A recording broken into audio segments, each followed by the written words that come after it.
we are going to go into Coffee Shop Q&A. Coffee Shop Q&A is a segment where we dive right into mentorship, either with a guest interview, a topic I've been thinking about lately that I want to share with you, or responding to your questions. If you want me to answer a question on the show, you can reach me at jprice@jumpstart-hr.com or send me a tweet or DM at Joey V. Price. My handle's the same on Twitter or Instagram, and I would love to connect with you. So my question of the day is, as an entrepreneur or manager, what are some of the common distractions that you face and how can you avoid them? Anyone would be lying if they said that they do not have distractions, because it's just a part of life. There's always going to be something that's going to interrupt your time, that wants to interrupt your day. Even as I'm recording this podcast, I'm getting pings, I'm getting phone calls, I'm getting texts, and I have to be disciplined to block those things out. And the reason why you need to be disciplined when you're on your work time is because as an entrepreneur and manager, the quality of your hours matter, but they matter more than the quantity of your hours. So let me say that again. The quality of your hours matter more than the quantity of your hours. You don't just want to put in junk hours because you're going to be putting in more. But if you can focus, buckle down, and do what you need to do in the time that you have allotted, you'll be able to leave your work at work and have a better day and less stress. So what are some of the negative impacts of distraction? Because I don't think you should address a problem without understanding, what are the pain points of staying the same, right? So what are some of the negative impacts of distractions? The first negative impact of distractions will be procrastination. It's waiting too long to pull the trigger on something. That means you can miss opportunities.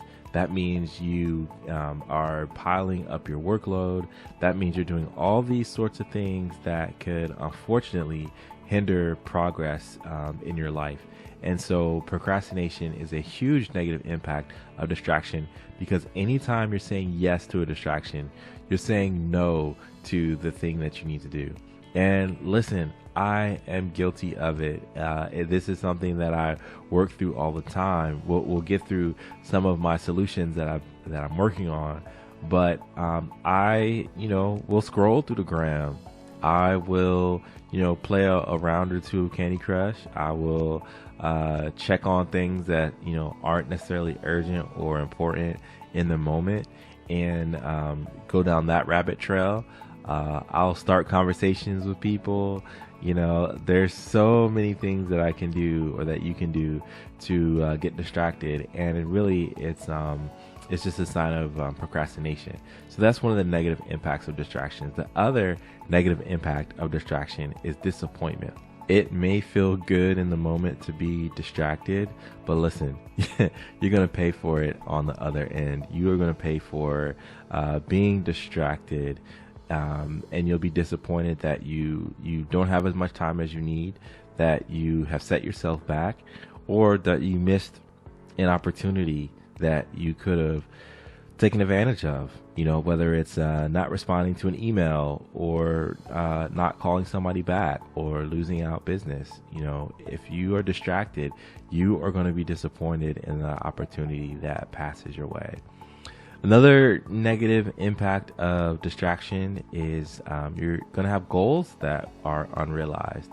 You're not going to be able to cross all the things you want off your list if you're out here, moving from distraction to distraction, moving from your phone to the TV, to that blog that you want to read, to that podcast that you can't start your day without listening to. And yes, podcasts can be a distraction if you're supposed to be focusing on something else. So don't lose out on your goals because you want to be distracted. And then the last thing that comes and kind of like summarizes all of it and culminates everything is stress. Stress is a byproduct of being distracted and then having to flick your brain back on and get into work. You don't want to be distracted. You don't want to be a procrastinator. You don't want to have disappointment. You don't want to have unrealized goals. And you definitely don't want to be more stressed than you have to be because of work. So you need to focus on the positives if you're trying to have a lifestyle change. And that's what we're all about here. We're trying to have a lifestyle change. This is an intervention of how to block through your distractions. And so what you can have when you block out distractions, you can have improved mental focus, right? You are able to sit and focus and concentrate on something for a longer period of time. You're able to make decisions quickly about whether or not something is a distraction and if it's not, and what you need to do to make sure that you can not be distracted. You'll be able to accomplish your goals. Surprise, you'd be way surprised at what can happen if you spend time working on your things that you need to do instead of your distractions. I can give you an example. Something that my wife clowns me on all the time is like cleaning up after our daughter. And so we put our daughter to bed at night, of course. And then the reality is, though, when our daughter is upstairs in bed or getting ready to bed, when my wife's putting her down, I'm putting the toys away. I'm doing the dishes. I'm resetting the house so that tomorrow it's a fresh start. What happens is I will get on my phone and I'll start on a rabbit trail, and my wife will come back downstairs and say, I was upstairs for 10 minutes. You could have been doing this, that, and the third. And she's not wrong, y'all. She's not wrong. I could have put the toys away. I could have, reset the pillows. I could have started the dishwasher.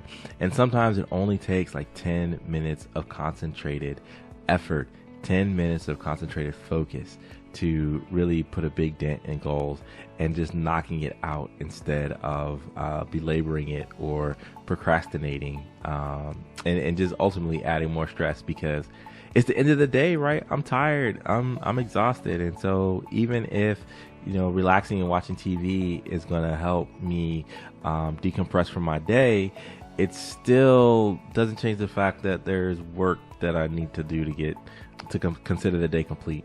So block out distractions so that you can get your goals accomplished and you can be more reliable. You can be reliable as a leader at work. You can be more reliable at home.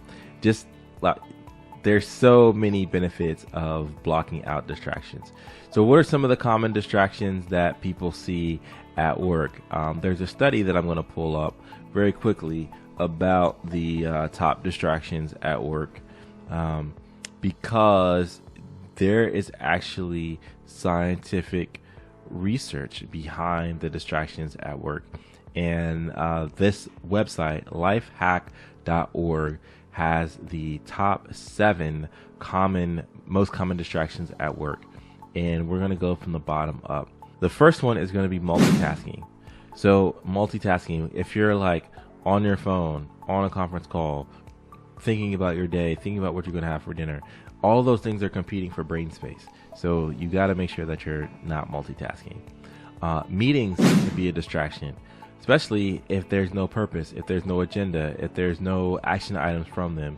You just wasted 30 minutes, an hour, 2 hours of your life just listening to someone talk when there's no real point of no action to take.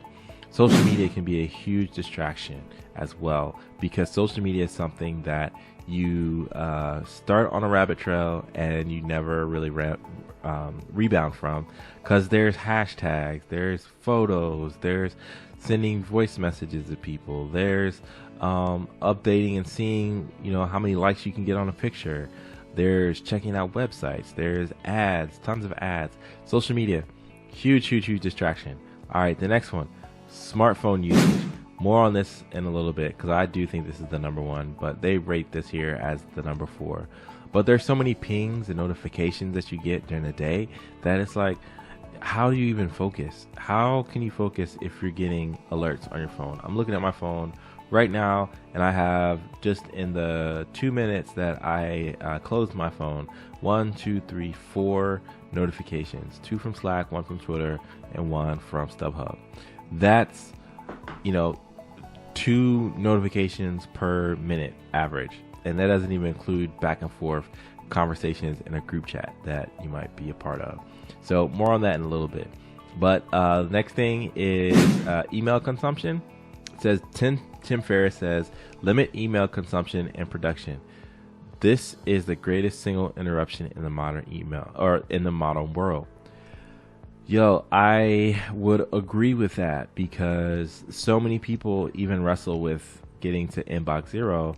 And I'm like, why do I need to spend time with all these trivial, spam and sales and all that stuff? I have a system for looking at what's important, and then I move on about my day because email can be massively overwhelming. Office noise is a big one. That's going to be like heaters, clickety clack of keyboards, copy machines, all the sort of things that can cause noise in the office. And it even said that office workers are losing 86 minutes a day due to distractions. So that's a whole hour, almost an hour and a half is lost due to distractions. And if you're an entrepreneur and you're paying your employees, just think about it. Your employees, 5 days, 1.5 hours per day. So that's 1, 3, 4.5. That's a lot of hours that you are paying for someone to be distracted. So it's important to block distractions. All right. And then the first one, the number one thing is Chatty coworkers. Now, this is pretty cool. If you work remotely, you may not have Chatty coworkers that can come to your desk, but you can still Slack, Hangout, text message, Facebook message, Instagram message. There's can also be so many ways that people talk to you, and it can be overwhelming. And you have to answer. You don't want to be that person who isn't seen as helpful. But at the same time, you want to make sure that you are able to have set boundaries in place for when you can talk to people and how you can talk to people. So the thing that I like to do, and I've mentioned this in a podcast before, but I mentioned that the biggest distraction is our phone and all lines of communication. So that's the chatter, that's the phone calls, that's the office noise, that's people trying to nitpick and steal your time. Your phone is is your biggest distraction. You've got emails, you've got Slack, you have podcast notifications, you have text messaging, you have phone calls, and it's just a never-ending rabbit hole to distractions and loss of focus. So what I do is I use a principle called the Pomodoro method. And with the Pomodoro method, you set out a block of time to focus from work, and then you have another block of time that's to reward your distraction, so to speak. Like you have a healthy balance of, okay, I'm going to work hard and then I'm going to shift focus. So I like to do a 60-minute block of 45 minutes of focus, 15 minutes of doing whatever it is that I want to do. So within the 45 minutes, I'm setting a timer on my phone or on my watch. And I'm saying, all right, for this period of time, I've got these goals that I want to attack, and I'm going to walk through them step by step. And I'm not going to stop until I'm done. I'll try to hold off on bathroom breaks. I'll try to hold off on getting on my phone.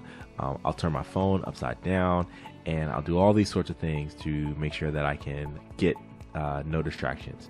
So what you do is you work for 45 minutes, and then 15 minutes is yours. And then you just repeat that every single hour. There are even timers that exist that you can do or that you can use to make this effective. But if you don't have those timers, you can just use your phone. All right, so that's this week's episode of the Business Life and Coffee Show.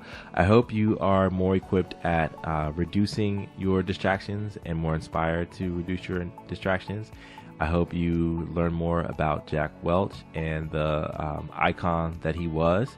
And I hope you check out an episode over at Table Talk because it's changing status quo. That's all we have for this show. I will see you next week.